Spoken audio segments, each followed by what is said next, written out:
네, 할렐루야. 어제 학습이 잘 됐나 보네요.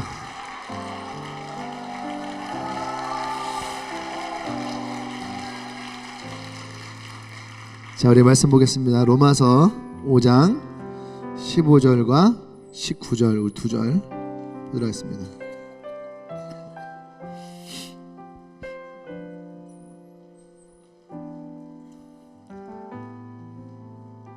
(15절과 19절) 우리 두 구절만 같이 함께 봉독하도록 하겠습니다.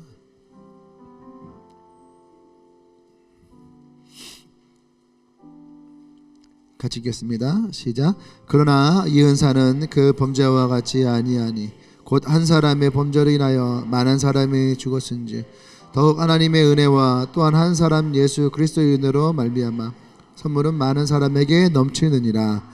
한 사람이 순종하지 아니함으로 많은 사람이 죄인 된 것 같이 한 사람이 순종함으로 많은 사람이 의인이 되리라. 아멘. 이제 오늘 설교 말씀 제목은 그 한 사람, 그 한 사람이라고 하는 제목이에요.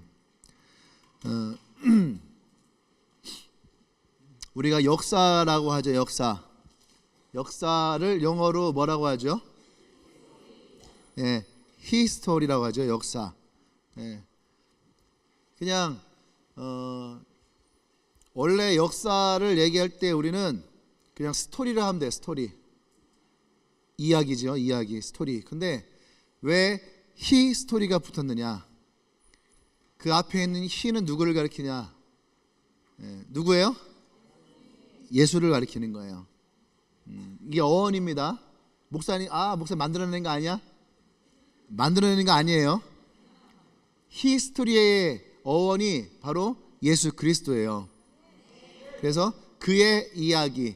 그러니까 역사가 언제부터 시작됐냐 할 때에 그의 이야기로부터 시작되어진 것이다. 그래서 우리가 비포 애프터를 나누잖아요. 그죠? 예수님의 이전 시대, 그 다음에 예수님이 이 땅에 오신 이후의 시대. 그래서 역사를 우리가 그의 이야기로 시작이 되어집니다. 근데 이 히스토리는 예수 그리스도의 이야기를 히스토리라 이렇게 얘기하지만 예수의 이야기가 나와 예수와 관계가 생길 때는 그 이야기가 히스토리가 돼요. 히스토리가 돼요. 근데 나와 예수가 관계가 생기지 않으면 그것은 그냥 히스토리가 되는 거예요. 역사가 되는 거죠. 이해되십니까? 그 역사를 우리가 역사라고 하는 관점에서 본다면 예수님과 나와 연결되어 있을 때에는 히스 스토리의 이야기가 나에게 전해지는 거예요. 근데 나와 예수가 관계가 없으면 그냥 히스토리, 세계사의 이야기로 그냥 흘러가게 되어 있는 거죠. 그 얘기를 조금 더 우리에게 좀 가져온다면 여러분 역사는 나를 중심으로 움직인다. 맞을까 틀릴까? 맞을까 틀릴까? 역사가 나와 상관이 없으면 나를 중심으로 움직이지 않아요. 근데 역사가 나를 중심으로 움직인다라는 생각을 하면 역사는 나를 중심으로 움직이는 거예요. 이해되십니까? 예를 들어서 어제 내가 만약에 소고기를 먹었다. 그죠? 나를 중심으로 역사가 흘러가지 않으면 소고기는 그냥 유통되는 거예요. 근데 역사가 나를 중심으로 움직인다 생각되면 내가 그날 그 집에 가서 그 소고기를 먹을 때에 이미 저쪽에서부터는 나를 위해서 그 소를 키웠고 먹였고 잡았고 그래서 내가 오늘 그날 맞춰서 그 소가 숙성이 되어서 내 앞에 딱 놓여지는. 이해되십니까? 전적으로 이건 나를 중심으로 움직이는 거예요. 그래서 우리가 우주가 있잖아요. 우주 있어요 없어요? 우주가 있고 세계가 있어요. 세상이 있죠. 우주가 있고 세상이 있단 말이에요. 근데 나와 관계가 없으면 세상과 우주는 그냥 세상과 우주예요. 근데 내가 세상과 우주와 관계가 있다라고 생각되면 세상과 우주는 나를 중심으로 움직이는 거예요. 내가 지금 무슨 말하고 싶냐 하면은 한 사람이 천하보다 귀하다 하셨던 예수님 말씀을 얘기하는 거예요. 왜 한 사람이 천하보다 귀하냐라고 할 때에 그 한 사람이 바로 우주고 그 한 사람이 세상인 거예요. 아멘? 그 한 사람이 우주고 그 한 사람이 세상. 다시 말하면 내가 존재할 때에는 우주의 가치도 있고 세상의 가치도 있어요. 내가 존재하지 않으면 우주의 가치도 없고 세상의 가치도 없는 거야. 좀 어렵죠? 철학적인 것 같아요. 현실적으로 들어가 볼게요. 내 주머니에 지금 얼마가 있으면 현실적일까? 뭐라고? 2,000원? 아니 여기서 얘기하는 현실은 조금 과장된 현실일 거 아니에요. 내가 2,000원을 달라고 내가 이 주머니를 설계하는 건 아닐 거고, 예를 들어서 내 주머니에 1,000만 원 갖고 있다 생각. 1,000만 원. 예, 1,000만 원 가질 수 있잖아요. 우리 은지처럼 엄마 갯돈 훔쳐갖고 달아갈 수 있고, 그죠? 아빠 카드 가서 현찰로 긁으면은 어떻게 1,000만 원 만들 수 있잖아. 물론 죽을 수 있지만 죽음을 무릅쓰고 어쨌든 1,000만 원을 내가 쥐고 있다 이거예요. 카드가 됐든 현금이 됐든 1,000만 원을 내가 쥐고 있어요. 그러면 여러분들이 1,000만 원 현찰로 내가 갖고 있다 생각해보세요. 가방에. 그럼 이 1,000만 원 가지고 여러분 뭐 할 수 있을 것 같아요? 지금 1,000만 원이 나를 중심으로 움직이는 거야. 이해돼요? 1,000만 원이 나를 중심으로 움직여요. 그러면 옷도 사고, 그죠? 뭐 소고기도 먹고, 신발도 사고, 소고기도 먹고 점심 전에 다 먹어야 되니까, 그죠? 그리고 뭐 이렇게 뭐 핸드폰도 사고, 소고기도 먹고, 야식도 먹어야 되니까 소고기 먹는데 500만 원. 어쨌든 돈이 나를 중심으로 움직일 때에 여러분 그 돈을 쓸 때가 있어요, 없어요? 있단 말이에요. 그것은 뭐냐면 돈을 나 중심으로 사용하니까. 근데 만약에 내가 돈을 사용할 수가 없어요. 아파요. 병들었어요. 내 주머니에 1,000만 원이 갖고 있는데 나는 병원에 누워있는 사람이에요. 1,000만 원 가지고 아무것도 할 수 없어요. 그러면 그 1,000만 원을 한 돈은 지금 나에게는 아무런 가치가 없는 거예요. 그저 오늘 내 몸을 누르고 있는 종이떼기에 불과한 거죠. 이해되십니까? 네? 그러니까 나라고 하는 한 사람이 세상을 줬다 폈다 한다는 것은 내가 세상을 향한 나의 뜻이 있다라는 거예요. 이때의 세상은 가치가 생기는 거야. 근데 내가 세상을 향해서 등을 지면은 세상과 나는 아무런 상관이 없는 거예요. 이해되십니까? 오늘 그 관점을 가지고 우리가 오늘 성경을 봐야 되는 거예요. 왜 한 사람이 범죄하여서 죄가 우리에게 들어오고 한 사람이 순종하여서 그 선물이 나에게 주어졌는가? 그것은 하나님이 나가는 하나님의 입장에서 우리를 보면은요, 우리를 세상이잖아요. 이게 세상이 하나님 창조한 세상이에요. 여러분 한 명 한 명이 하나님이 창조하는 우주라 하면은 이것은 이 자체가 하나님의 우주가 되는 거죠. 하나님 세상이 되어지고. 근데 하나님이 내가 이 우주, 이 세상에 대해서 관심을 끊어버리면은 관계가 없는 거예요. 그죠? 근데 하나님이 이 세상에 대해서 관심을 가졌어요. 내가 이 세상에 대한 관심을 갖는 순간 이 세상은 하나님의 가치가 생긴다는 거야. 이해되십니까? 가치가 생겨요. 여러분 한 명 한 명에 대한 가치가 생겨요. 내가 은진이를 등지고 있을 때는 필요 없는 거예요. 쫙 말라갖고서 젓가락 같이 생기네. 제가 뭐 필요해서 젓가락을 쓸까 말까. 근데 내가 은진이를 딱 바라보는 순간 은진이에 대한 가치가 생기는 거야. 내가 쟤를 뭐 했을까? 손가락이 얇은 거 보니까 피아노 치는데 괜찮겠다. 자, 피아노를 시켜야 되겠다. 덕희는 저건 뭐 해다 쓸까?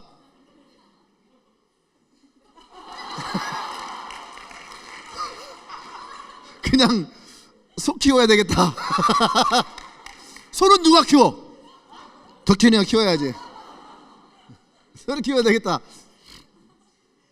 하나님이 우리를 딱 돌아보는 순간 한 사람 한 사람에 대한 가치가 생긴다는 건 뭐냐면 한 사람 한 사람에 대한 하나님의 꿈이 있고, 이해되십니까? 그 한 사람 한 사람에 대해서. 그래서 하나님이 우리를 향한 하나님의 꿈이 다시 생겼을 때에, 아멘, 우리를 향한 그 꿈이 생겼을 때에 하나님의 역사하심이 일어나는 거예요. 그래서 하나님이 이 땅을 향한 꿈을 꾸셨어요. 그래서 하나님이 아담을 창조하셨고, 그 한 사람을 통해서 하나님은 이 땅에 하나님의 에덴을 회복하시기 원했는데, 그 한 사람이 죄를 범함으로 말미암아 죄가 우리에게 들어왔죠. 하지만 하나님은 여전히 하나님이 창조하신 세상에 대한 꿈이 있었어요. 그래서 그들을 사랑하시고 그들을 용서하시고, 아멘, 다시 그들이 하나님이 되고 그들은 하나님의 백성이 되어지고, 그들은 다시 범죄하고 그들은 다시 우상을 섬기고, 다시 하나님은 그들을 용서하고 그들을 받아주고, 이것이 구약의 이야기였어요. 이것이 구약의 이야기예요. 하나님은 이 세상을 사랑하시고 이 세상을 향한 하나님의 마음은 결코 많은 것을 원하지 않았어요. 하나님이 창조하신 이 땅에 대해서 하나님은 한 사람을 바라보셨다는 거예요. 할렐루야. 그 한 사람을 하나님이 창조하신 세상으로 바라보시고, 그 한 사람을 통해서 하나님은 나와 여러분들 향한 꿈과 계획을 갖고 있었다는 거죠. 그러면 우리는 여기서 질문해야 됩니다. 그 한 사람이 누군가요? 여러분이 생각하는 그 한 사람이 바라봤던 그 한 사람이 어떤 사람일까요? 그 한 사람은 대단한 사람이고 뛰어난 사람이고, 태어날 때부터 뭔가 그 아이는 빛이 있고, 그죠? 우리말로 하면은 3살 때에 사서삼경을 띠고 5살 때 논어맹자를 띠고, 그죠? 7살 때에 대학을 띠는, 무슨 말인지 잘 모르겠죠? 이미 7살 때에 대학교의 학문을 배웠다라는 거예요. 그런 뛰어난 사람을 하나님이 쓰시는 것이 아닐까, 우리는 그렇게 생각을 합니다. 그래서 옆 사람 쳐다보세요. 우리는 옆 사람 보면 그런 얘기합니다. 이 사람은 아닐 거야. 이 사람은 아니지. 근데 왠지 막 자꾸 이 사람인 것 같아 하면 억울해요. 내가 얘보다 못한 게 뭐 있다고. 근데 그 사람을 쳐다보면서 마음속에 안심을 하는 게 있죠. 그래도 아닐 거야. 뭔가 좀 특별하고 뭔가 좀 다른 사람이, 그런 사람은 하나님 택할 것이다 라고 생각을 합니다. 그렇죠? 그런데 성경은 그렇지 않다는 거예요. 한 사람이 바라보시는 그 한 사람은 결코 그런 사람이 아니었어요. 여러분들이 의심할 것 같아서 예레미야 5장 1절에 가면 이런 말씀이 써 있어요. 너희는 예루살렘 거리로 빨리 다니며 그 넓은 거리에서 찾아보고 알라. 너희가 만일 정의를 행하며 진리를 구하는 자를 한 사람이라도 찾으면 내가 이 성읍을 용서하리라. 예레미야에게 하신 말씀이거든요. 예레미야는 눈물의 선지자예요. 이 말씀을 읽고 나니까 예레미야가 왜 눈물의 선지자인지 알 것 같아요. 하나님이 예루살렘은 이미 멸망하기로 결정이 되어 있어요. 왜 그래요? 이들이 우상을 섬기고 하나님 앞에 죄악되는 민족이 돼버린 거예요. 그러니까 이 나라가, 이 민족이 자꾸 쳐들어와서 나라가 망하게 된 거예요. 그 하나님은 그 망하는 나라를 그냥 두시는 거죠. 왜? 성경에서는 하나님은 부르짖으라 찾으라 했는데 이 백성이 하나님과 등 졌잖아요.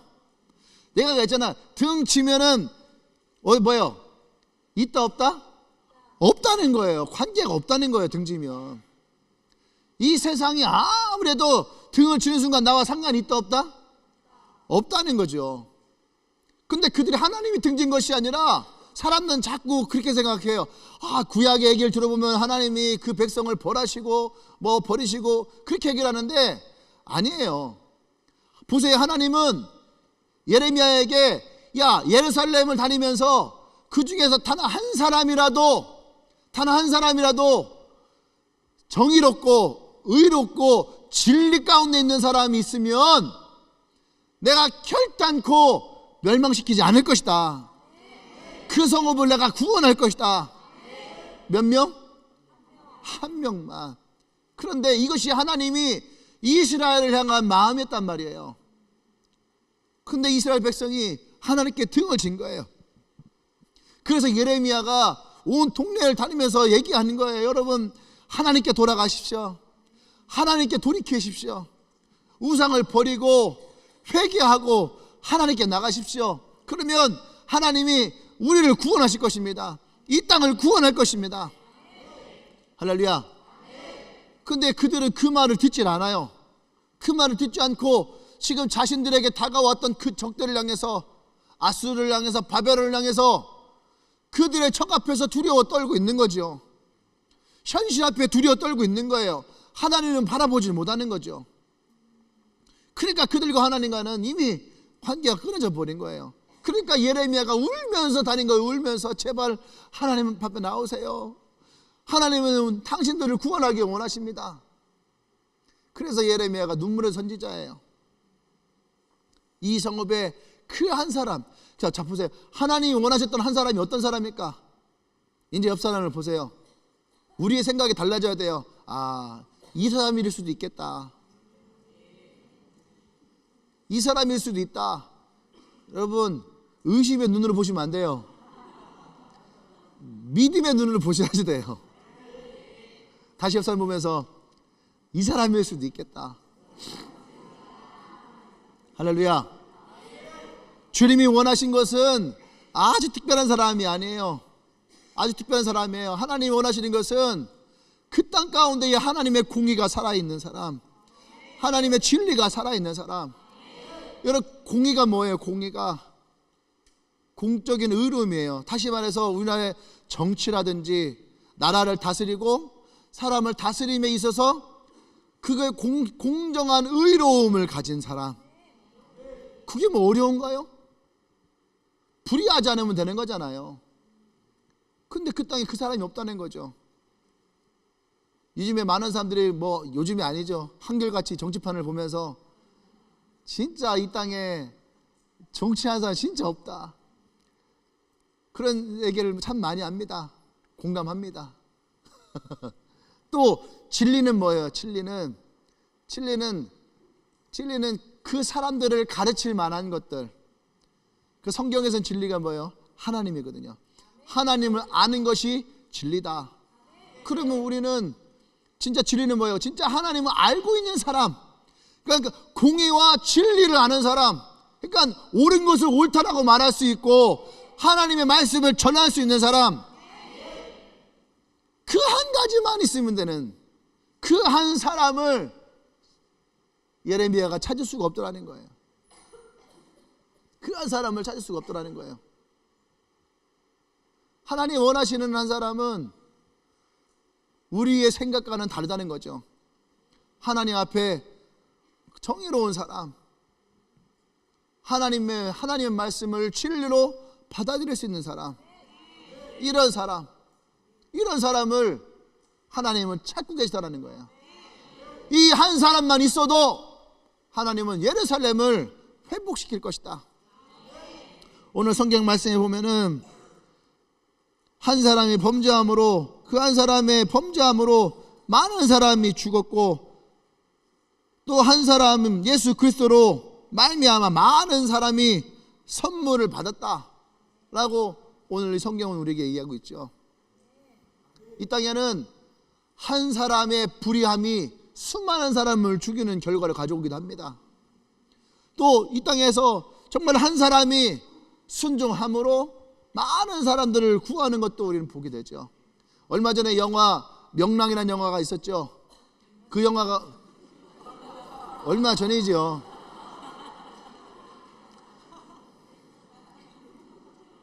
여러분의 기억력은 그렇게 가물가물한가요? 나는 엊그저께 명랑한 것 같은데. 지금 명랑2 다 만든다 하잖아요. 명랑2 뭐 엄청난 예산을 들여서 명랑2를 만든다. 왜냐하면 명랑이 우리나라 그 관객수 1등이에요. 몇만일까요? 1756만 14,000 뭐 574명 대충 찍었어요. 1756만은 맞아요. 2등이 뭐였는지 알아요? 극한 직업 1710만. 근데 수익은 1등이 극한 직업, 2등이 명랑. 왜 그럴까요? 숫자는 명랑이 많은데 뭐가 들을까요? 예산 아니에요. 뭐 때문에 극한 직업이 수익이 더 많을까? 영화비가 올랐어요. 영화비가 그 사이에 1,000원에서 2,000원이 올랐어요. 아주 심한 진리가 있는 건 아니에요. 영화비가 올라서. 근데 많은 사람들이 명랑을 봤어요. 저도 명랑 봤거든요. 여러분 울었어요, 안 울었어요? 어떻게 그 영화를 보고 안 울 수가 있어?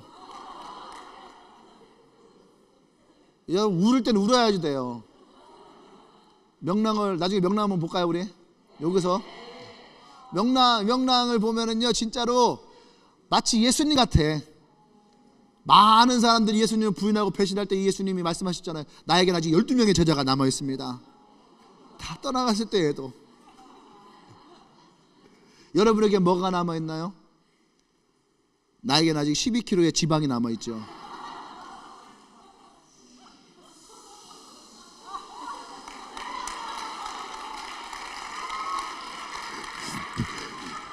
믿음의 선포죠. 믿음의 선포가 바람 빠진 소리야. 근데 많은 사람들이 이 명랑을 보면서 많은 은혜를 받아요. 감명을 받는다는 것보다 사실은 크리스찬들은 은혜를 받았다는 표현을 많이 씁니다. 명랑을 보면서 많은 은혜를 받았다. 왜 그랬느냐? 마치 이수신 장군이 진짜 복음을 알고 진리를 아는 사람처럼, 그가 말하는 것이 마치 성경에 쓰여져 있는 것처럼, 살고자 하는 죽을 것이, 죽고자 하는 살 것이다. 얼마나 성경적이에요. 내가 그리스도와 함께 죽었을 때 그리스도가 나와 함께 사시잖아요. 그런데 내가 이 땅에 내가 혼자 살고자 할 때는 내 영과 육은 죽어버리는 거거든. 얼마나 성경적이에요. 그죠? 또 꼭 그게 또 맞추려는 거 아닌데 12는 딱 맞는 거야.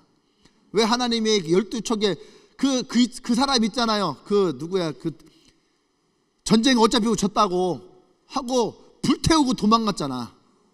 활 맞아 죽었잖아요. 영화에서. 그죠? 아니 도망가려면 그냥 도망가면 되지 왜 배를 불을 지르고 그래? 그죠? 왜 배를 불을 질러? 그냥 가면 되지. 근데 배에 불을 짓자. 근데 불을 지었는데 왜 해필이면 12척이 남았냐고. 아, 이게 진짜 하나님은 놀라운 역사하십니다. 근데 12척이 남았잖아요. 근데 그 12척이 그 어디요? 울굴목인가? 울둘목? 그렇게 잘 알아요? 울둘목? 그게 바다인데 그런 바다가 사실 많이 없다고 하더라고요. 그 바다가 넓은 바다인데 갑자기 폭이 좁아지면서 물살이, 개울물도 아닌데 물살이 빨라진다는 거예요. 그러면서 갑자기 배들이 거기에서 그 방향을 그 중심을 잃어버리는, 거기다가 이수신 장군은 쇠사슬을 설치해서 그 배를 거기다 가둬버리는 거죠. 그리고 거기에 멈춰서서 같이 흔들리는 그 자리에서, 왜냐하면은 일본 사람들도 포가 있지만 사실은 그 일본 배들의 주 무기가 조총과 칼이었대. 포는 물론 있어요.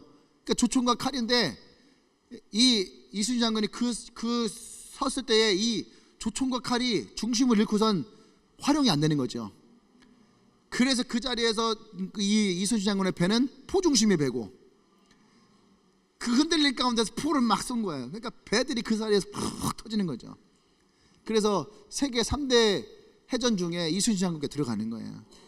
예전에 일본 해군 참모총장이 선임됐을 때에 가장 존경하는 인물이 누구냐 했을 때 그 일본 해군 참모총장이 이순신 장군을 얘기했어요. 그래서 이제 발칵 뒤집혔던 적이 있는데, 네. 왜냐하면 자기 나라를 멸망시켰잖아. 근데 그 사람을 최고 존경한다고 한 거 아니에요. 근데 우리나라에서도 어떤 한 사람을 얘기할 때에 우리는 이순신 장군을 참 많이 얘기합니다. 왜냐하면 이순신 장군은 나라를 구했잖아요. 그죠? 예, 물론 뭐 전쟁에 많은 사람도 있죠. 권율 장군도 있고 많이 있지만, 이순신 장군의 가장 큰 공로는 뭐였냐면 일본의 보급로를 차단시켜 버린 거예요. 그래서 일본이 위로 올라갈 수 없게 결국은 일본이 남하해서 다시 섬으로 돌아갈 수밖에 없게 만든 상황이 이순신 장군이 그쪽을 가로막았다는 거죠. 그러니까 이것이 나라를 구한 것이다. 만약에 이순신 장군이 그때에 조정의 말을 듣고 포기하고 육군에 편입해갖고 그냥 싸웠다면 보급로가 그냥 뚫려버리는 거예요. 그럼 한국과 조선은 그냥 일본에게 싸워보지 않고 위에서 이미 점령당하는, 이해되십니까? 그것의 하나가 또 인천 상륙작전이잖아요. 인천에 상륙을 해서 그걸 끊어버린 거예요. 보급로를 끊어버리고 밑을 쳐버리는. 그 이순신 장군이 굉장히 큰 역할을 하는 거죠. 지금 세계사 역사 얘기를 하니까 여러분들 잠깐 눈이 풀려가고 있는 중이에요 지금. 근데 제가 하고 싶은 얘기는 뭐냐면 그 한 사람이 포기하지 않았을 때에 그 한 사람이 나라를 구하죠. 이순신 장군에 대해서 사람들이 열광하는 가장 중요했던 이유, 대권이랑 이런 거 나올 때마다 이순신 장군 얘기가 많이 나오거든요. 근데 그 했던 이유 중에 하나가 뭐냐면 이 이순신 장군은 일단은 나라를 구한 영웅이라는 거죠. 지금도 많은 사람들이 나라를 구해줄 영웅을 구합니다. 사람들이 어벤져스를 보고 나서 자꾸 입이 근질근질하대. 얘기하고 싶어서 입을 꼬매버리세요. 수많은 사람들이 욕먹을 수 있습니다. 그죠? 그렇잖아요. 이런 영화는 스포가 생명인데 스포를 흘려버리면 보고 잤던 사람들은요 얼마나, 야 히어로 누가 죽는지 알아? 알고 싶지 않아. 근데 기어이 얘기를 하는 사람들이 있어요. 그죠? 어쨌든 이 시대가 영웅을 구합니다. 그래서 이순신 장군이 나라를 구한 것에 대해서 많은 사람들은 이순신 장군을 높게 평가하죠. 두 번째는 이순신 장군을 통해서 진짜 이 시대의 리더십을 본다는 거죠. 그 한 사람이 가진 리더십, 이러한 리더만 있다면 진짜 이 나라를 포기하지 않고 상황을 포기하지 않고 환경을 포기하지 않고 끝까지 리더로서의 그 자리를 지키는 사람. 할렐루야. 또 세 번째는 악조건 속에서도 이 모든 것을 승리할 수 있는 능력, 이러한 한 사람, 이런 한 사람들을 많은 사람들이 이순신 장군을 통해서 대리만족하면서 보고 있다는 거죠. 그런 한 사람들을 우리는 원해요. 그 한 사람이 누굽니까? 이 세상을 등지지 않는 사람, 이 세상을 바라보고 예레미야 같이 이 땅을 향해 눈물 흘리고 지금 이 상황과 현상에 대해서 함께 아파하고 힘들어할 수 있는 사람. 그 한 사람은 어떤 사람이에요? 자신을 희생하는 사람이고 헌신하는 사람이고 그것을 사랑할 수 있는 사람. 이솝 우화에 이런 얘기가 나옵니다. 이솝의 이야기인데 아버지가 이솝에게 목욕탕을 가려고 얘기한 거예요. 그래서 이 아들에게 목욕탕에 사람이 많은가 한번 네가 보고 와라. 그러니까 이솝이 갔어요. 근데 그 목욕탕 앞에 돌뿌리가 하나 있는 거예요. 사람들이 이렇게 걸어가다가 탁 걸리는 거예요. 탁 걸리고 뚝탁 걸리고. 그래서 이솝이 그 앞에 앉아 있는 거죠. 이 걸리는 걸 구경하고 있는 거예요. 그러면서 이걸 누가 빼나 그걸 보고 있는 거죠. 근데 아무도 안 빼고 걸리고 그냥 가더라는 거죠. 근데 어떤 아이 하나가 지나가다 그 돌뿌리에 걸려 넘어진 거야. 그걸 지켜보던 어떤 어른 하나가 오더니 그 아이를 일으켜주고 그 돌을 빼서 집어 던지고 가더라는 거예요. 그리고 아버지에게 돌아갔어요. 아버지가 물었어요. 야 사람 많냐? 그랬더니 아니 사람 별로 없어요. 그 아버지가 이제 이 아들과 함께 목욕탕을 딱 간 거예요. 문을 딱 열더니만 사람이 가득한 거야. 아들한테 야 사람이 이렇게 많은데 왜 사람 없다고 거짓말 쳤어? 그랬더니 이 얘기를 하면서 아빠 사람 같은 사람 한 사람밖에 없어요. 사람 같은 사람 한 사람밖에 없어요. 이솝이 얘기한 사람은 누굽니까? 헌신할 수 있는 사람, 그걸 희생할 수 있는 사람, 사람 같은 사람, 그 한 사람. 많은 사람들이 난세의 영웅을 나타난다 해서 많은 어른들마다 각 나라마다 각 역사마다 영웅들이 드러나죠. 하지만 그 영웅들이 결국은 그 사람들을 구원하지는 못했어요. 근데 하나님은 나와 여러분을 위해서 희생과 헌신과 사랑의 모습으로, 예수님은 우리가 지난주에 설교했던 것처럼 예수님은 인간의 육신을 가지고 이 땅에 오셨죠. 그리고 그는 인간이 받아야 될 그 죄와 그 상처를 감당하시고 그 수치와 모욕을 받으시고 죽음을 당하시고, 할렐루야, 그 죄와 사망의 권세로부터 예수님은 부활하셨죠. 오늘 성경에 그 한 사람이 순종함으로, 무엇에 순종합니까? 희생과 헌신의 사랑에 순종했어요. 요한복음 3장 16절에서 하나님은 예수 그리스도 이 땅에 십자가를 지신 것이 사랑이라고 얘기를 해요. 하나님이 이 세상을 사랑하셔서, 여러분이라는 한 사람 한 사람이 우주를 사랑하셔서, 하나님은 여러분 한 사람 한 사람의 그 가치를 사랑하셔서 예수 그리스도 독생자 예수 그리스도를 이 땅에 오심으로 나와 여러분들을 구원하시기 원했다는 거죠. 그 한 사람이 우리에게 오심으로 나와 여러분들을 향한 하나님의 구원의 선물, 이것은 우리가 감당할 수 없기 때문에 에베소서 2장 9절 10절에서는 이것은 하나님의 선물이라, 이것은 너의 노력도 아니고 네가 돈을 주고 살 수 있는 것도 아니고 이것은 하나님 우리에게 준 선물이라. 할렐루야. 아멘. 그 선물을 우리에게 주심으로 말미암아 나와 여러분들을 구원하셨다는 얘기예요. 그 십자가에서 주님은 희생하셨고 헌신하셨고, 그것을 우리는 사랑이라고 얘기를 하죠. 그 주님의 사랑이 오늘 나와 여러분에게 있음을 고백합니다. 한 사람이 하나님에게 순종하지 아니함으로 많은 사람들이 죄인이 되고 죽음의 길을 걸었다면, 예수 그리스도가 이 땅에 오심으로 그 십자가의 길에 순종하심으로 나와 여러분들을 구원하시고 오늘 나와 여러분들 가운데 함께 하시죠. 할렐루야. 하나님이 여러분들 향한 그 한 사람을 향한 하나님의 마음은, 여러분 이 구원은 하나님은 한 사람 한 사람에게 임하였다는 거죠. 아멘. 우리가 그러면 어떻게 우리가 그 하나님의 구원의 삶 가운데 있느냐라고 한다면, 우리는 그 예수 그리스도의 영향력 안에 있다라는 것을 봐야 되는 거예요. 아멘.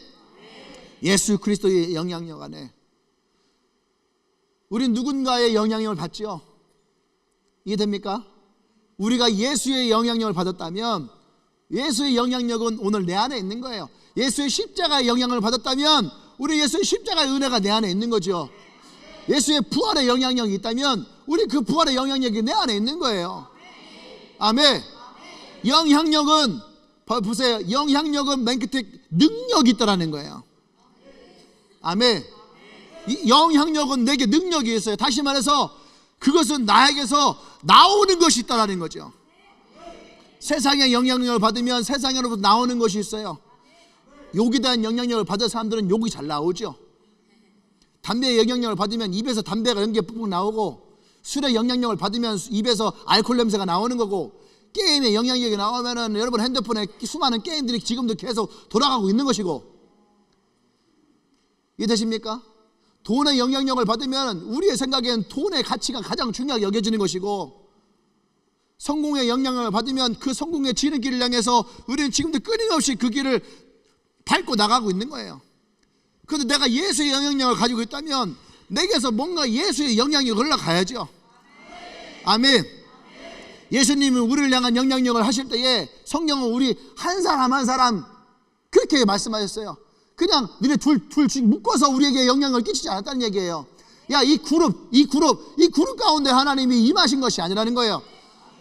예수님은 십자가를 지고 죽으시고 부활하시고 우리에게 찾아오실 때에 나라고는 한 사람의 그 가치를 바라보시고 한 사람 한 사람 가운데에 임하셨다는 거죠.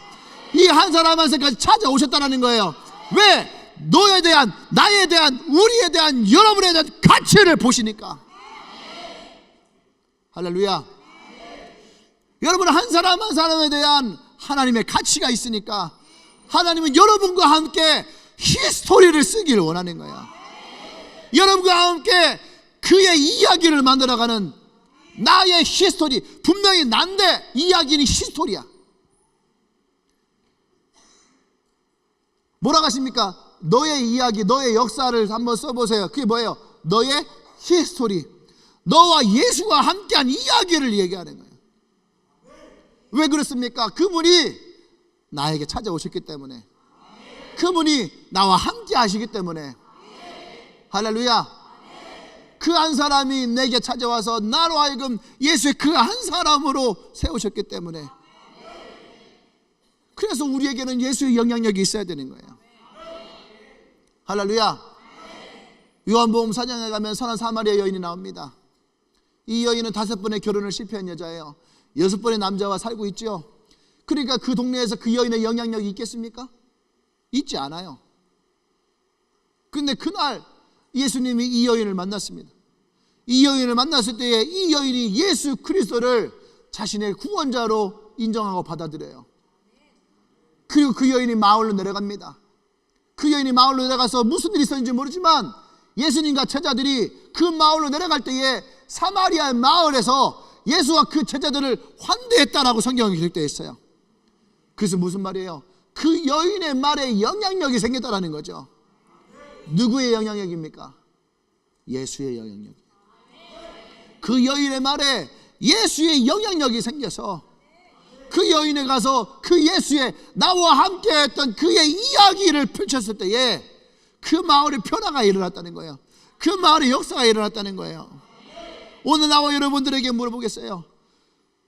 예수의 이야기가 나에게 찾아와서 그 예수의 십자가 이야기가 나에게 찾아와서 그 십자가의 구원이 내게 찾아와서 내가 예수를 믿고 변화되어지고 달라졌다면 그래서 오늘 우리는 한 사람의 영향력이라 말한다면 오늘 여러분의 영향력은 어떤 영향력을 가지고 있나요?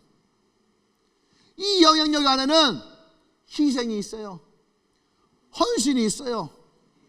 섬김이 있고 사랑이 있는 거죠. 여러분의 예수 그리스도의 영향력은 헌신이 있나요? 희생이 있나요? 사랑이 있나요? 섬김이 있나요? 진짜 예수님이 내 삶 가운데에 나라고 하는 이 한 사람에게 주님이 찾아오셨을 때에 그 영향력, 영향력이라는 말이 무슨 말이에요? 영향력은 그의 그늘 아래 있다는 얘기예요. 시편에 하나님의 날개 그늘 아래, 그늘 아래 있다는 얘기는 보호하심. 하나님의 영향력은 우리를 보호하심이 있고 내가 그분에 속해 있다는 거예요. 그리고 찬양 중에 나는 주 보혈 안에 있네, 이 찬양 있잖아요. 6월절 어린 양의 피로. 이 말은 뭐예요? 내가 예수 보혈의 능력 안에 있고 내가 예수 그리스도의 보혈의 십자가의 헌신 앞에 있고 내가 예수 그 십자가의 그 흘리신 사랑 안에 있다는 얘기예요.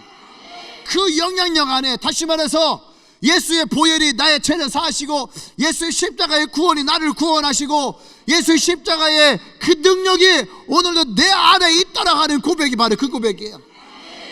예수의 십자가의 능력은, 예수의 십자가의 보혈은 여전히 내 안에서 유효하고 살아있다면, 그 영향력이 내 안에 있다면 그럼 나의 영향력은 어디를 향해서 흘러가고 있는가?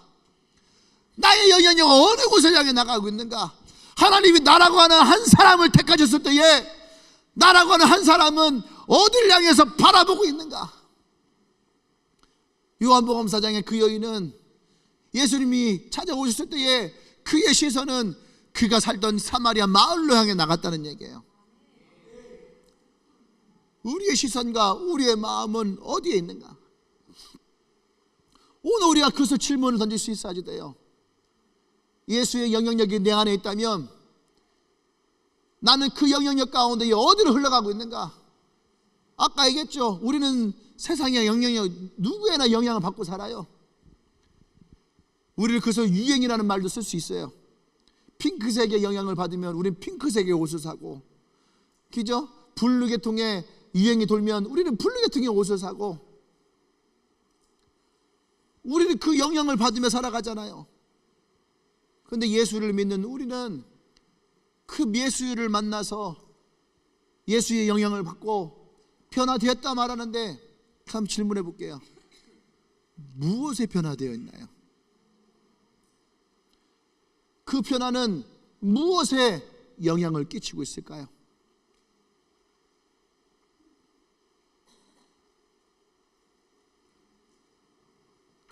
하나님이 찾으시는 한 사람은 특별한 사람이 아니라고 했어요. 하나님 찾으시는 한 사람은 예수 그리스도가 부활하시고 찾아온 여러분 한 사람 한 사람, 여러분 한 사람 한 사람이 여러분의 예루살렘에서 공의와 진리를 선포하는 사람으로 세워지기를 원하는. 그러니까 여러분의 예루살렘은 어디고, 여러분의 공의는 무엇이고, 여러분의 진리는 무엇이에요? 여러분이 바라봐야 될 예루살렘, 그곳은 무엇인가요?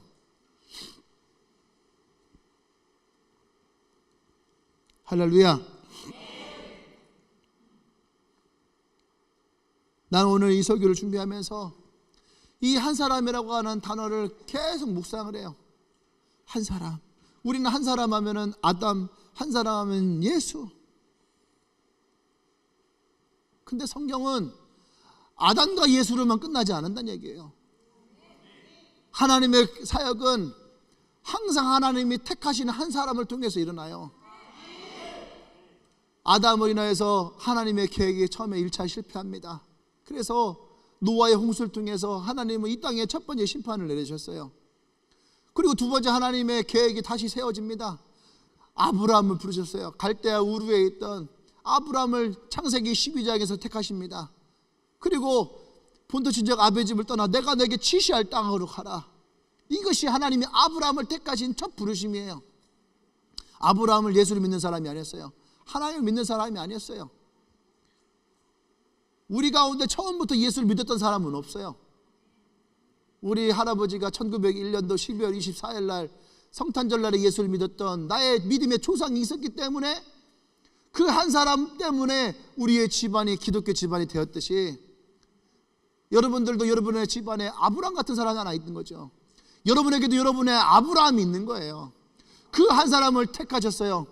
그리고 하나님이 약속을 하십니다. 하나님의 의로우심은, 하나님의 의는 언약이 있다는 거예요. 내가 너를 택하고 내가 너를 구원할 것이라고 하는 그 언약이 우리를 의롭게 하는 거죠. 내가 죄가 무엇이 있던, 내 상처가 무엇이 있던 그것이 중요한 것이 아니라 내가 너를 구원할 것이라고 했던 하나님의 언약, 그것이 바로 하나님의 의 안에 있다는 거죠. 하나님이 아브라함을 택하시고 아브라함에게 하나님이 말씀하십니다. 내가 네 아들을 통해서 하늘의 별과 같이 바다의 모래와 같이 내가 너를 번성케 할 것이다.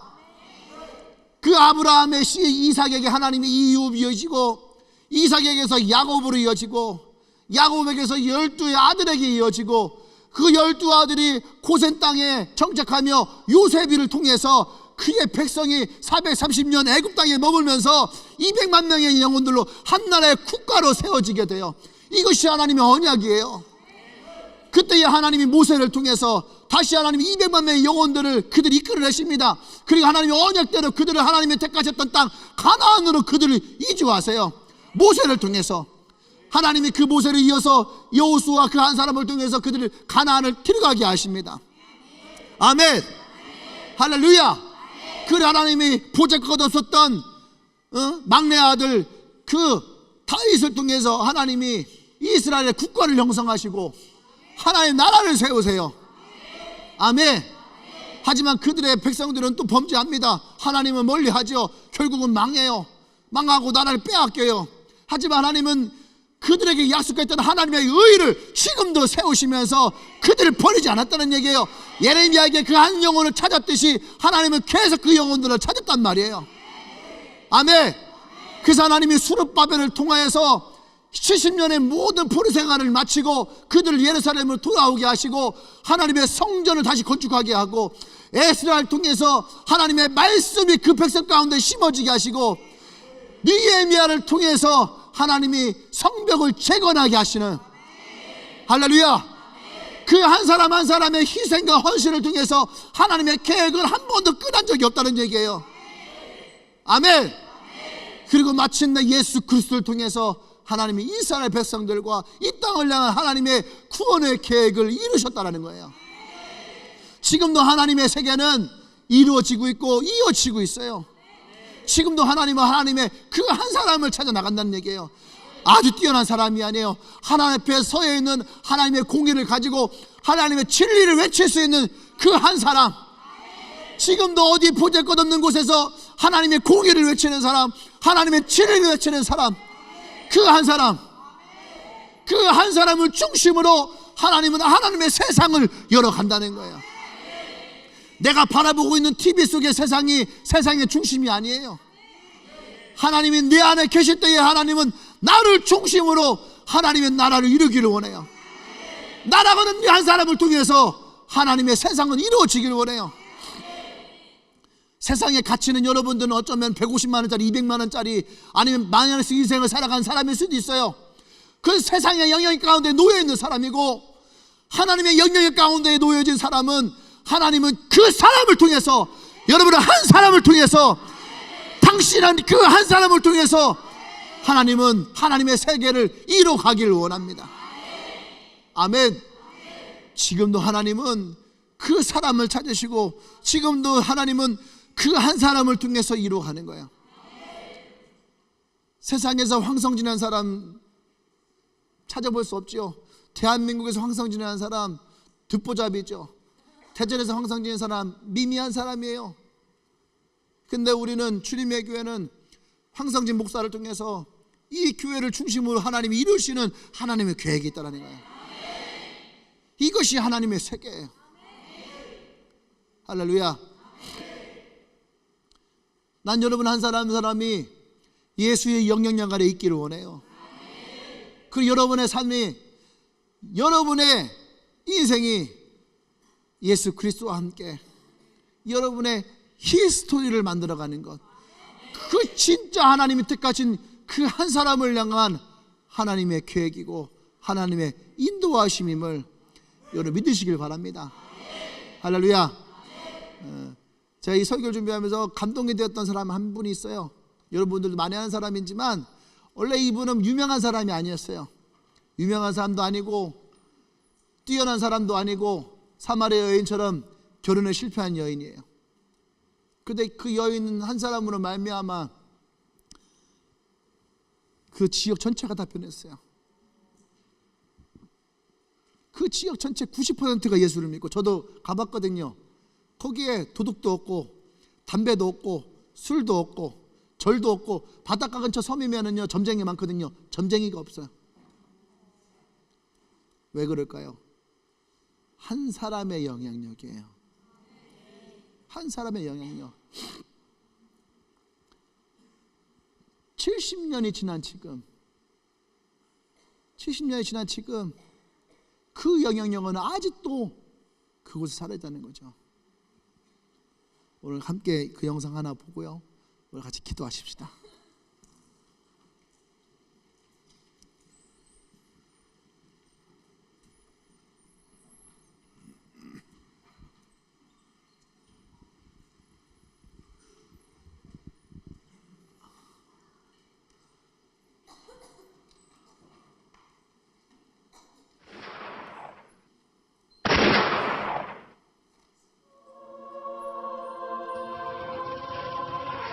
한국전쟁이 한창이던 1950년 10월, 어느 바닷가 모래밭에서 날카로운 총성이 울려 퍼졌다. 섬마을 사람들에게 복음을 전하다가 북한군에 의해 순교의 피를 흘렸던 문중경 전도사.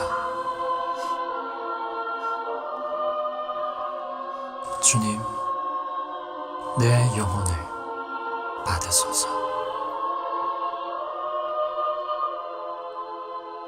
이런 믿음의 고백을 마지막으로 그녀가 남기고 간 것은 달고 다른 고무신 한 켤레였다.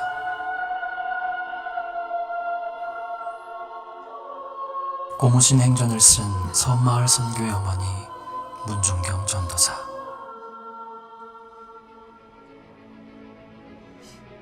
결혼 생활에 실패하고 살아도 사는 것 같지 않던 어느 날,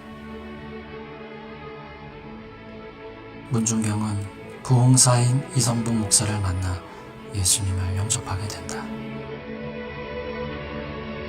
이후 사람을 낳는 어부가 되라는 주님의 부름을 받는 문중경은 40살에 늦깎이 신학생이 된다. 첫 개척지는 고향 임자도. 이때부터 나룻배를 타고 진안군에 흩어져 있는 수많은 성들을 다니며 전도를 시작한다.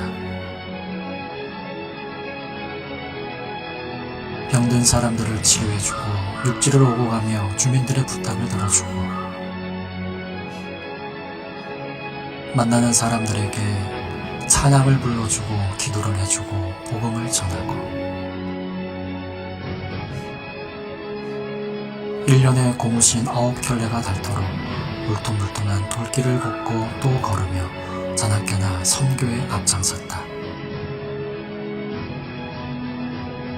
그러자 그녀가 가는 곳마다 기도처가 되고 사람들이 모여들면서 교회가 세워지기 시작했다. 신안군 일대에 100여 개의 교회 개척, 그중 증도에서만 11개의 교회 설립, 증도 주민 90% 이상을 전도 복음화.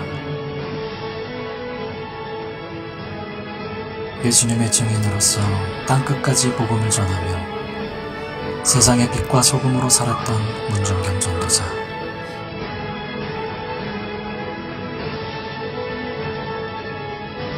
오직 잃어버린 영혼을 구원하기 위해 그녀는 하늘에 썩어지는 미랄이 되었다. 같이 기도할까요?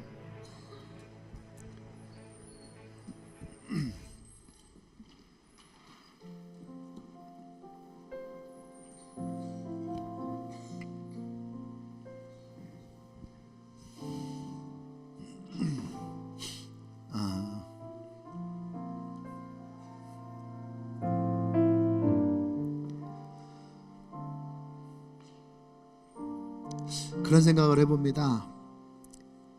이 문중경 선교사님은 첫 번째는 왜 이런 삶을 살았을까? 두 번째는 어떻게 저렇게 살 수 있었을까?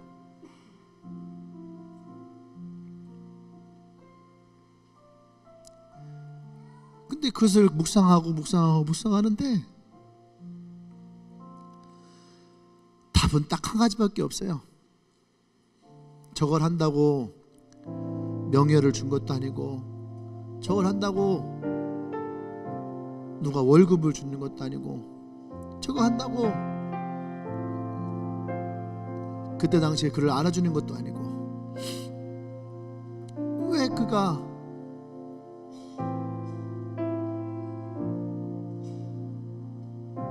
일제 36년을 몸으로 다 받으며 신사참배를 반대하고 견디고 복음을 전하며 그때까지 와서 1950년 10월에 북한군을 총 맞아 죽는 그 순간까지 그는 어떻게 그 복음을 전하며 그렇게 살 수 있었을까? 단 한 가지밖에 없었어요. 예수 그리스도의 영향력 그 하나밖에 없는 거예요. 예수님의 사랑, 예수님의 그 헌신, 예수님의 은혜. 성경은 그것을 우리가 선물로 받았다라고 얘기를 해요. 그 선물 받은 그 인생의 기쁨이, 그 감사가, 그 은혜가 이 여인의 그 인생은 20년을 바꿔놨어요. 한 사람이 신안군 일대를 다 바꿔놓고, 한 사람이 수많은 사람들의 인생을 바꿔놨어요. 나 한 사람의 인생도 버거운데 문중경 선교사님, 저분은 그곳에 있는 수많은 사람들의 인생을 바꿔놨어요. 운명을 바꿔놓는, 진짜 마치 한국의 사도바울과 같이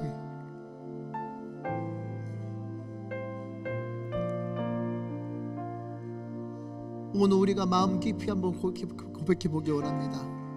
나는 정말로 예수 그리스도의 영향력 안에 있는가? 예수 그리스도의 그 십자가의 은혜 안에 있는가? 우리의 삶에, 우리의 모습에, 그의 삶 안에 내가 그 십자가의 은혜 앞에 내가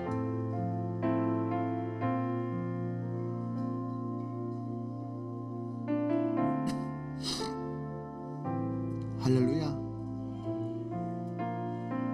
한 사람을 위해서 예수님이 십자가를 치신 것을, 그 나 한 사람을 향한 그 주님의 희생과 사랑과 헌신을 내가 인정할 때에, 그때야 비로소 그 영향력이 내 삶 가운데 일어나는 거예요. 내가 죄인임을 고백할 때에, 나를 위해서 주님이 십자가 지신 것을 고백할 때에, 나를 위해서 죽으며 사망의 권세를 이기신 것을 내가 고백할 때에, 비로소 그의 십자가는 나의 십자가가 되고, 그의 사랑은 나를 향한 사랑이 되고, 그의 피 흘림은 내 죄값임을 우리가 고백하게 돼요. 할렐루야. 오늘 우리 시간에 함께 기도하십시다. 함께 기도하며, 내가 주님 그 십자가의 앞에 있습니다. 내 예수의 그 십자가의 사랑 안에 있습니다. 그 보혈이 나의 죄값입니다. 십자가의 부활하심이 나를 승리케 하시는 하나님의 은혜입니다. 우리 주 한 번 외치고 함께 고백합니다. 주여.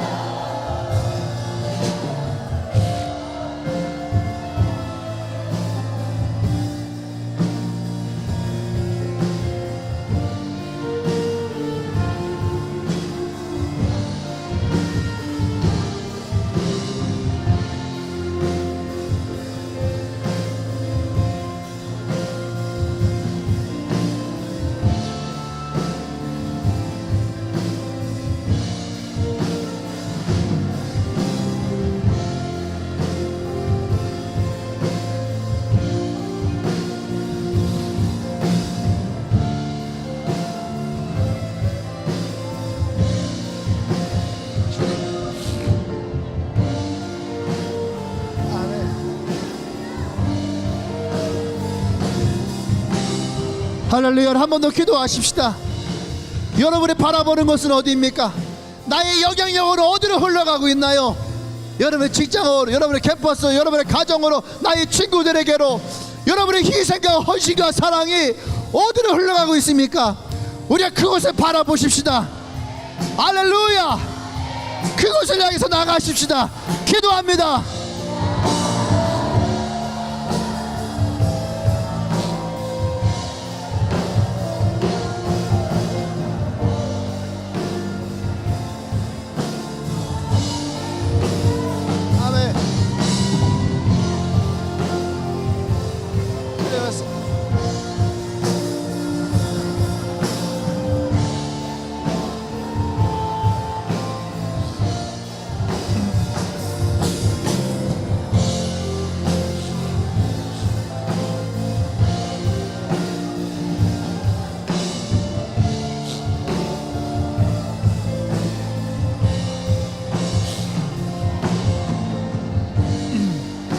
주님,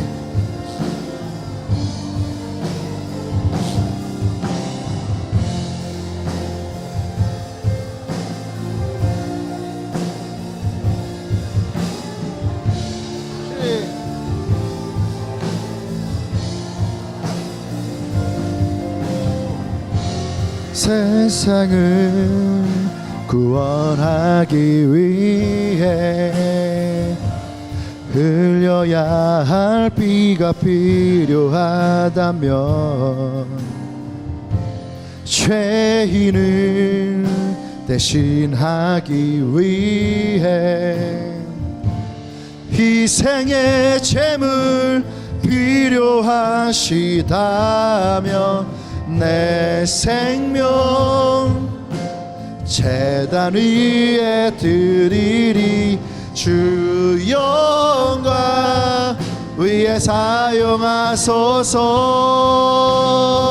생명이 또 다른 생명 낳고 주님 볼 수 있다면 나의 삶과 죽음도 아낌없이 드리리. 죽어야 다시 사는 주의 말씀 믿으며 하늘의 밀알 되어 썩어지리니 예수님처럼 살아가게 하소서. 길 잃어 지친 양을 찾아 마음 상해 이리저리 헤매이는 한 영혼 찾아 아파 예수님 마음 내게 주시옵소서. 예수님 마음 내게 주옵소서. 내 사냥 온 세상 위한 그 희생 눈물로 다에게 가게 하소서. 생명이 또 다른 생명 낳고 주님 볼 수 있다면 나의 삶과 죽음도 아낌없이 드리리. 죽어야 다시 사는 주의 말씀 믿으며 하늘의 미랄 되어 서거지리니 예수님처럼 살아가게 하소서. 할렐루야.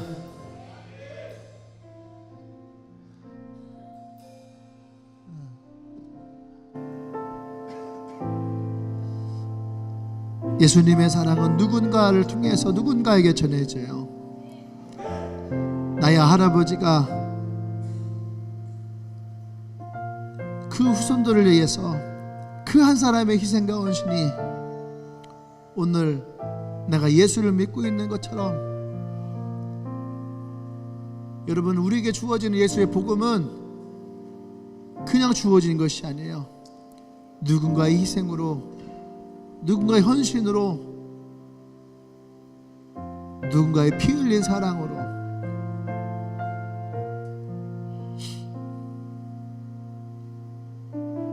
오늘 나와 여러분들에게,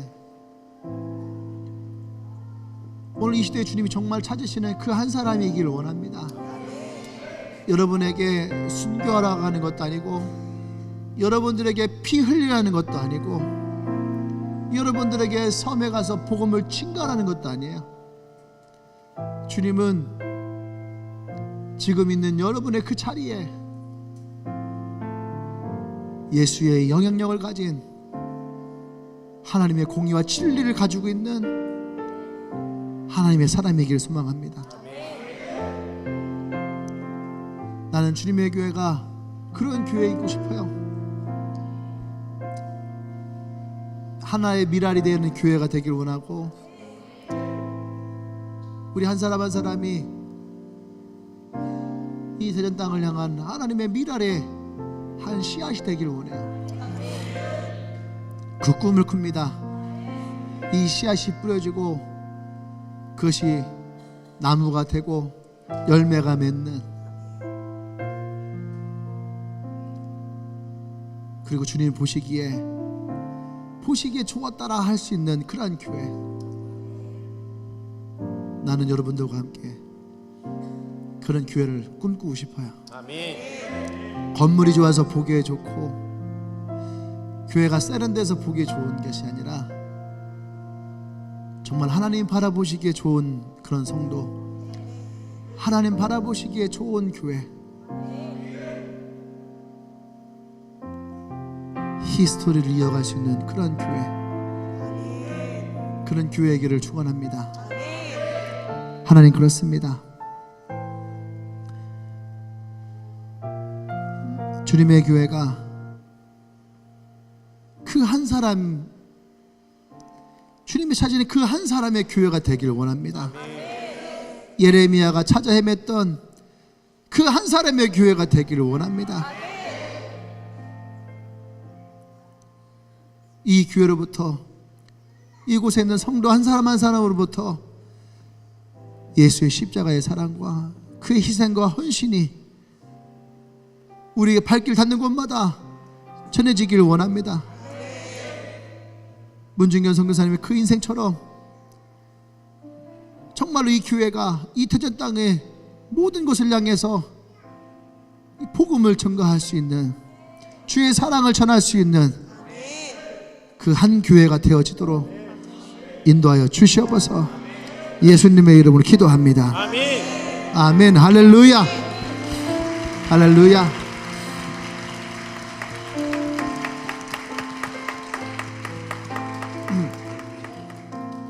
아멘. 예수를 믿는 것은 그냥 교회에 앉아 있는 거는 굉장히 쉬워요. 근데 진짜 우리가 예수를 믿는다는 것은 우리 안에 희생도 있고 헌신도 있고 대가를 치러야 될 분명한 이유도 있어야지 돼요. 근데 이것은 시켜서 되는 것은 아니에요. 정말로 내가 하나님의 은혜와 사랑 가운데에 충만한 사람이 주님 앞에 나갈 때 일어나는 겁니다. 주님에게 성도 여러분, 나는 여러분들 중에 많은 사람들이 그런 사람이고 싶어요. 목사가 시켜서도 아니고 리더이기 때문에도 아니고 진짜 내가 하나님의 은혜에 젖어서, 그래서 내가 그 사람 가운데에 헌신하고 또 그것을 여러분들의 사명으로 나올 수 있는 그런 사람들이 많은 그런 교회이고 싶습니다. 아멘. 아멘.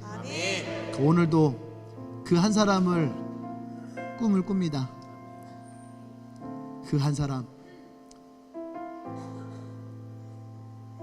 그게 여러분이기를 바라요. 다 같이 자리에서 일어날까요? 오늘 혹시 예배 처음 오신 분 있나요?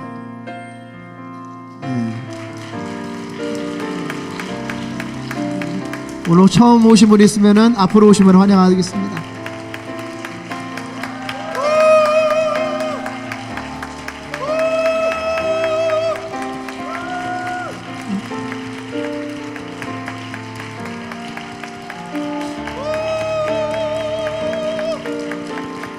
아멘. 할렐루야. 네. 어쩌면 오늘 하나님이 찾으신 그 한 사람이 이곳에 있는 여러분이겠다는 생각도 합니다. 아멘. 여러분 한 사람 한 사람을 예수님은 사랑하십니다. 그리고 기꺼이 예수님은 여러분 한 분 한 분을 위해서 예수님은 그 사랑을 주기를 원하고 여러분 인생 가운데에 여러분과 함께 하기를 원하시는 분, 아멘. 오늘 그 예수님이 여러분에게 함께 있기를 소망합니다. 자, 기도할게요. 혹시 여러분 앞에 나오신 분들 가운데에 오늘 예수님이 부르시는 그 한 사람이 나입니다. 내가 그 예수님 앞에 나오는 그 한 사람이기를 원합니다. 여러분 그렇게 마음에 생각이 든다면 여러분 가슴에 손을 얹고 기도하십시다. 주님, 그렇습니다. 오늘 이 시간 주님이 찾으시는 그 한 사람이 오늘 이 앞에 있습니다. 가슴에 손을 얹고 주님, 내가 그 주님을 찾습니다. 그 주님을 구합니다. 나의 삶에, 나의 인생 가운데 찾아오셔서 예수의 보혈로 내 모든 죄됨을 용서하시고 예수의 십자가의 사랑으로 내 안에 있던 모든 상함과 외로움과 아픔을 치유하셔서 예수님과 함께 기뻐하고 예수님과 함께 진정한 행복을 찾아갈 수 있는 인생이 되어지도록 오늘 나와 함께하여 주십시오. 내 마음의 그 빈 공간에 예수님의 사랑으로 채워 주십시오. 오늘 그 마음에 손을 얹고 기도하는 이 한 사람 한 사람 위에 하나님이 함께하여 주십시오. 예수의 이야기를 만들어 나가는 인생 되어지길 원합니다. 하나님이 축복하시고 하나님이 인도하시는 인생이 되어지길 원합니다. 하나님이 약속하신 그 언약의 땅에 들은 영적인 가나안을 밟을 수 있는 인생 되어지길 원합니다. 하나님이 역사하여 주시옵소서. 그래서 예수를 믿는 인생들이 진정한 행복한 인생으로 주님과 함께 나아가도록 주님, 오늘 이 시간에 그들의 가슴 위에 그들의 손 위에 하나님의 언약으로 기름 부어 주시옵소서. 이제는 우리 주 예수 그리스도의 은혜와 하나님의 크신 사랑과 성령의 교통 역사하심이 오늘 하나님이 찾으시는 그 한 사람, 그 한 사람이 영향력의 인생으로 살아가기를 고백한 주님에게 성도들 위해 지금부터 영원토록 함께 하시기를 간절히 축원합니다. 아멘.